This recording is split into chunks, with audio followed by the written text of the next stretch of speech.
Halo teman-teman, hari ini kita kembali belajar di rumah untuk menghindari penyebaran COVID-19. Kali ini kita akan menyimak tayangan tentang erupsi Gunung Merapi. Yuk kita simak bersama.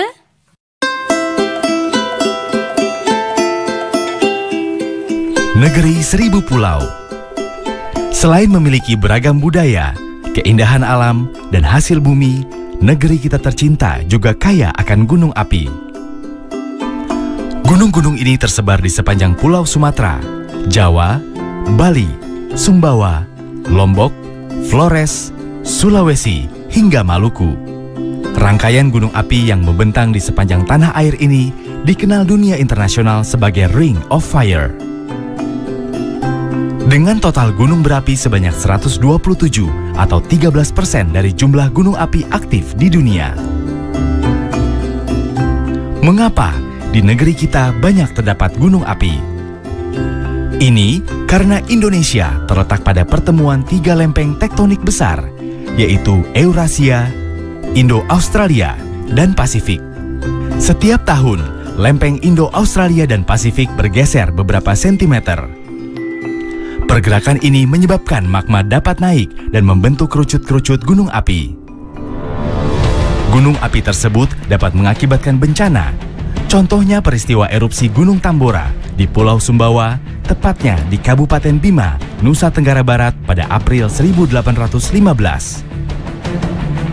Ini merupakan erupsi gunung api terdahsyat yang pernah melanda Indonesia. Selain menelan lebih dari 92.000 korban jiwa, erupsi gunung api ini juga mengakibatkan perubahan iklim. Erupsi yang tak kalah dahsyatnya terjadi pada Gunung Krakatau yang berada di Selat Sunda. Gunung yang meletus pada Agustus 1883 itu memicu gelombang tsunami dan mengakibatkan lebih dari 36.000 orang meninggal. Ini hanya 2 kasus erupsi gunung yang terjadi di Indonesia. Masih banyak contoh erupsi gunung api seperti Gunung Merapi, Gunung Kelut, dan Gunung Sinabung. Lalu apa sebenarnya yang membuat gunung api mengalami erupsi? Erupsi gunung ini terjadi karena magma yang tersimpan di kawah yang berada di dalam gunung api menyembur keluar akibat tekanan dan suhu yang tinggi. Dalam keadaan seperti ini, ada banyak bahaya yang bisa mengancam keselamatan penduduk di sekitarnya. Yang pertama adalah aliran piroklastik atau awan panas. Masyarakat lokal di kawasan Gunung Merapi sering menyebutnya sebagai wedus gembel. Awan panas yang berembus dari puncak gunung ke dataran rendah atau lembah ini memiliki kecepatan hingga ratusan kilometer per jam dengan jangkauan aliran mencapai puluhan kilometer. Suhu udara yang dihembuskan oleh awan panas dapat mencapai ratusan derajat Celcius. Kedua adalah leleran lava. Ini merupakan bahan vulkanik cair yang panasnya juga mencapai ratusan derajat Celcius. Tak pelak, semua yang dilaluinya akan hangus terbakar. Ketiga adalah jatuhan piroklastik berupa lontaran material vulkanik sampai hujan abu. Jika tidak diantisipasi, lontaran material vulkanik ini dapat mengakibatkan korban jiwa. Sementara itu, hujan abu dapat menimbulkan sakit mata dan infeksi saluran pernapasan, kerusakan lahan, dan mengubah cuaca. Bagi dunia penerbangan, hujan abu ini juga bisa merusak mesin pesawat yang berakibat pada tertundanya jadwal penerbangan. Keempat, saat erupsi, gunung api juga dapat mengeluarkan lahar erupsi. Ini terjadi pada gunung api yang mempunyai danau kawah. Lahar erupsi berupa air, lumpur, pasir, dan kerikil ini akan mengalir ke lereng hingga lembah gunung. Yang patut diwaspadai saat erupsi gunung api adalah gas vulkanik beracun. Pada umumnya, gas beracun yang dikeluarkan antara lain karbon monoksida atau CO, karbon dioksida atau CO2, hidrogen sianida atau HCN, hidrogen sulfida atau H2S, dan belerang dioksida alias SO2. Sedangkan bahaya tidak langsung dari erupsi gunung api adalah lahar hujan. Ini terjadi apabila material hasil erupsi gunung api yang diendapkan di sekitar puncak dan lereng terangkut oleh hujan atau air permukaan melalui lembah atau sungai. Aliran lahar berupa lumpur yang sangat pekat ini dapat menyapu apa saja yang dilaluinya. Dengan begitu banyak faktor yang bisa mengancam keselamatan jiwa saat terjadi erupsi gunung api, pemerintah terus berupaya dengan berbagai cara untuk meminimalisasi jatuhnya korban. Salah satunya dengan membagi tingkatan kawasan berdasarkan sejarah kejadian dan identifikasi potensi ancaman bahaya gunung api yang disebut dengan kawasan rawan bencana atau KRB. KRB 3 merupakan kawasan yang sangat berpotensi terlanda awan panas, aliran lava, guguran lava, lontaran batu pijar, dan atau gas beracun. KRB 2 merupakan kawasan yang berpotensi terlanda awan panas, aliran lava, lontaran batu pijar, guguran lava, hujan abu lebat, hujan lumpur panas, aliran lahar, dan atau gas beracun. Lalu, KRB 1 merupakan kawasan yang berpotensi terlanda lahar, tertimpa material jatuhan berupa hujan abu, dan atau air dengan keasaman tinggi. Untuk penetapan status aktivitas gunung api, pemerintah memberikan 4 tingkatan. Level 1 atau normal, artinya gunung api tidak memperlihatkan adanya kelainan yang membahayakan. Level 2, waspada.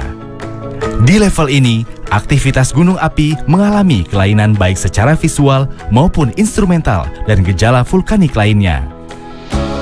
Level 3, siaga. Pada tingkatan ini, perubahan aktivitas gunung api cenderung diikuti erupsi. Level 4, awas.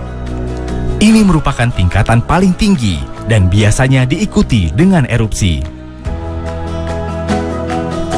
Sebenarnya, masyarakat juga bisa melakukan pantauan sendiri terhadap aktivitas gunung api dengan melihat tanda-tanda alam yang terjadi. Antara lain, adanya bau belerang atau terdengar gemuruh dengan radius hingga lebih dari 1 km. Terjadinya perubahan warna asap kawah, air danau kawah berubah jadi keruh. Terlihat titik api diam di puncak atau kawah. Lalu, adanya hujan abu tipis dan guguran batuan atau lava pijar dari puncak.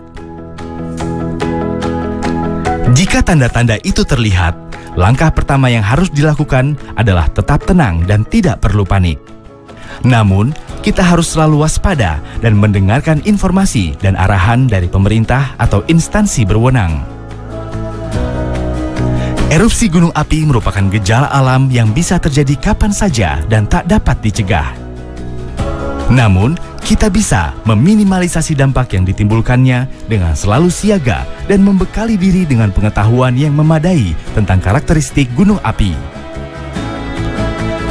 Mari kita kenali ancaman erupsi gunung api agar menjadi masyarakat yang tangguh menghadapi bencana.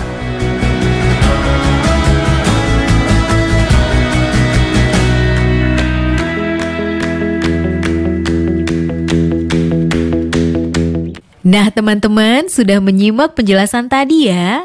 Sekarang saatnya kita menjawab pertanyaan ini. Wilayah manakah di Indonesia yang tidak memiliki gunung api?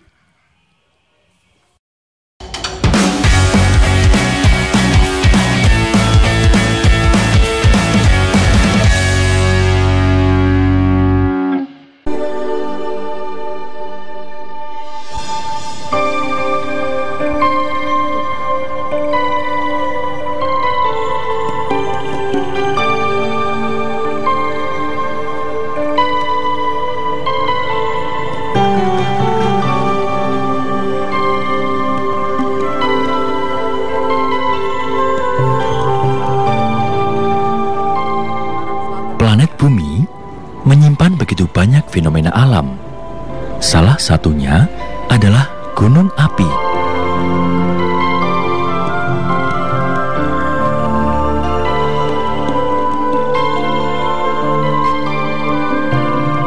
Struktur Bumi terdiri dari beberapa lapisan. Lapisan paling atas adalah lempeng tektonik yang terdiri dari beberapa potongan dan mempunyai bentuk tidak beraturan. Lempeng inilah yang membentuk benua-benua dan saling bergerak satu dengan yang lainnya. Gerakan lempeng tersebut bisa saling mendekat, menjauh, atau bergeser secara horizontal. Gunung api adalah hasil aktivitas magma yang naik ke permukaan bumi dan biasanya terbentuk pada batas-batas lempeng yang bergerak.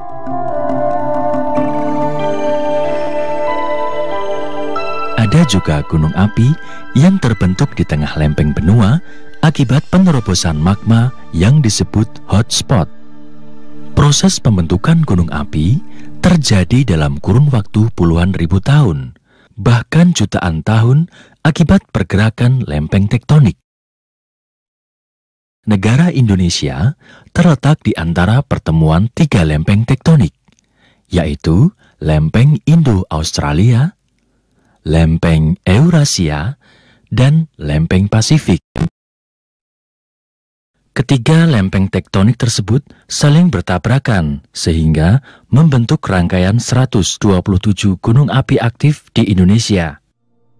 Deretan gunung api yang melingkar di sekeliling Samudra Pasifik dikenal sebagai cincin api atau Ring of Fire. Negara kita terletak di area cincin api ini.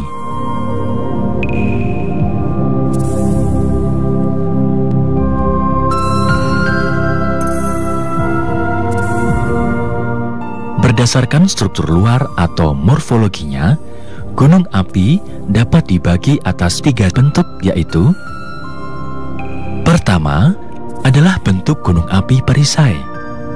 Bentuk ini terjadi karena magma encer keluar dari pipa kepundan berdiameter lebar, khususnya keluar dari rekahan.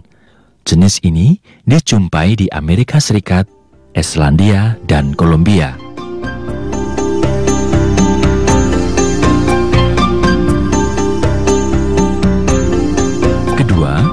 Adalah bentuk gunung api kerucut.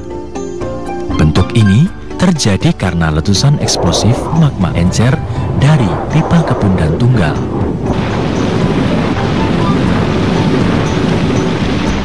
Ketiga, bentuk stratovolcano atau gunung api komposit. Terbentuk dari lava yang lebih kental dengan letusan eksplosif. Tubuh gunung api ini terbentuk berlapis dari endapan aliran dan jatuhan piroklastik serta aliran lava. Mayoritas gunung api di Indonesia adalah stratovolcano atau gunung api komposit.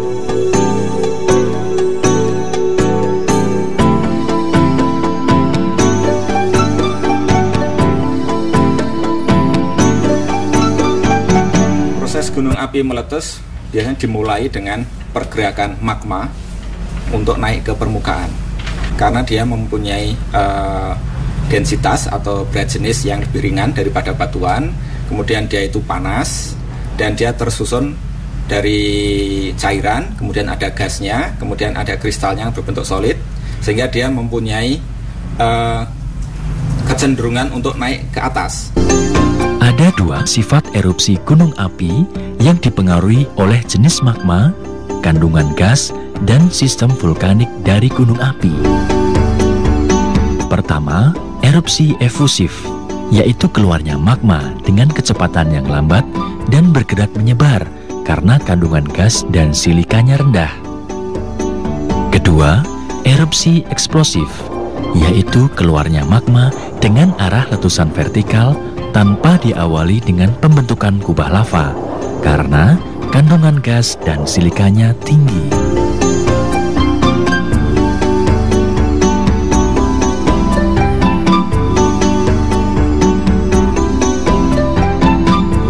Secara garis besar, ada 5 tipe letusan gunung api berdasar karakter erupsinya, yaitu: pertama, tipe Hawaiian.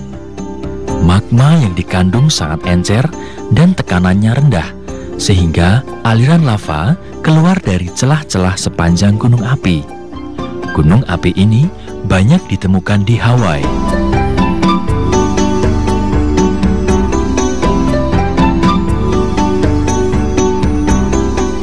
Kedua, tipe Stromboli.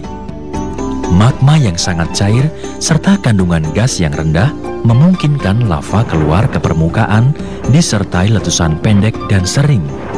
Contohnya di Indonesia adalah letusan Gunung Batur di Bali dan Anak Krakatau.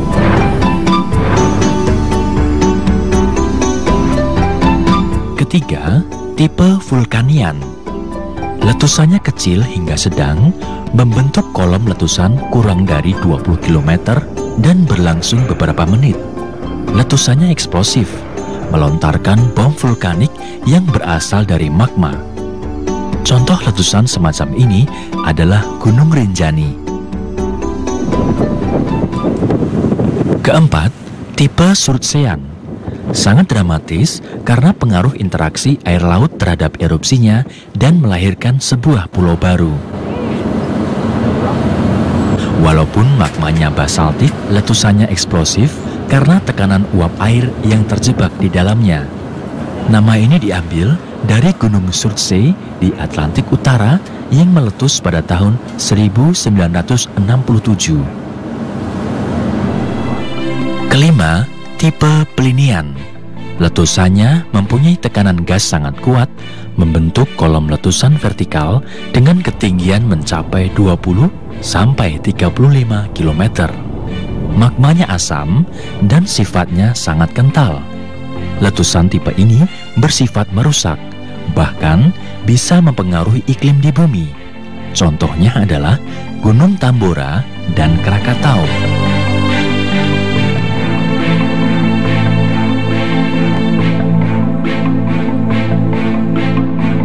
Sedangkan yang Merapi ini biasanya dia berbentuk kubah lava, kemudian kubah lavanya runtuh. Ini yang akan menghasilkan disebut aliran piroklastik. Yang orang awam menyebutnya sebagai wedus gembel. Namun demikian, ada banyak manfaat yang dihasilkan oleh gunung api. Lapisan permukaan gunung api cepat menyerap air tanah dan di bagian dalam terdapat lava yang kedap air yang berfungsi menyimpan air tanah dan mineral yang dibutuhkan bagi tumbuh suburnya berbagai macam tanaman.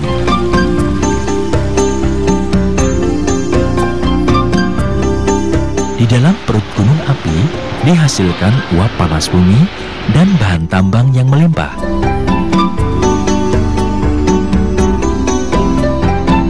Kontur gunung api yang berundak-undak menampilkan pemandangan yang sangat indah dan udaranya sejuk. Oleh karena itu, pegunungan menawarkan potensi wisata yang cukup menjanjikan. Nah teman-teman, sudah menyimak penjelasan tadi ya. Sekarang saatnya kita menjawab pertanyaan ini. Apakah yang menyebabkan gunung api erupsi?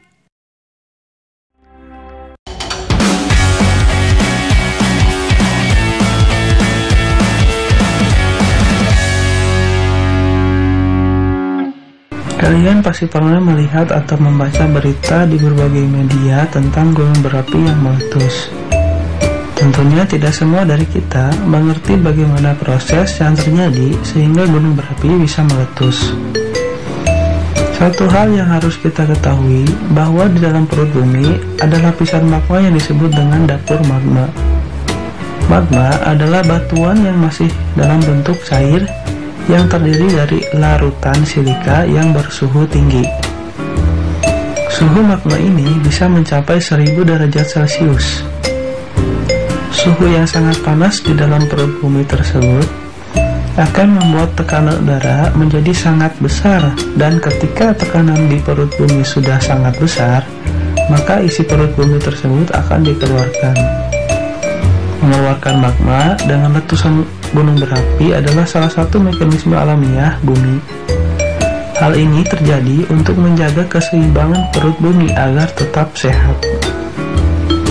Isi perut bumi ini atau magma dinamakan lava.